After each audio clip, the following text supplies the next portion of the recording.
I'll just show you how to replace the battery in the remote key fob for a 2014 Honda Jazz. As you can see there, there's a little screw. I've just got this tiny screwdriver from Maplin's into there, unscrew it,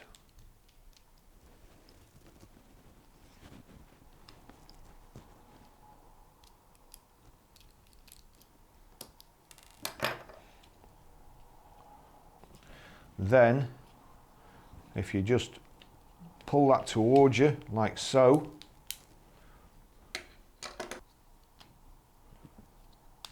pull the plastic bit away, flip that open like so, flip that out with your thumb. That's a tiny battery. That's a CR1616. Goes back in the way it come out. You'll see there's a plus. The plus is the flat side of the battery, so like so. Doesn't really want to stay in there, so balance it, put that back on, clip it together. Two buttons there, that folds in there like so, clips back, and then in like so, screw back,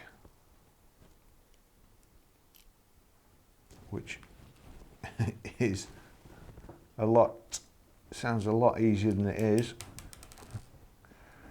especially when you've got hands and fingers like mine. So take the screw back,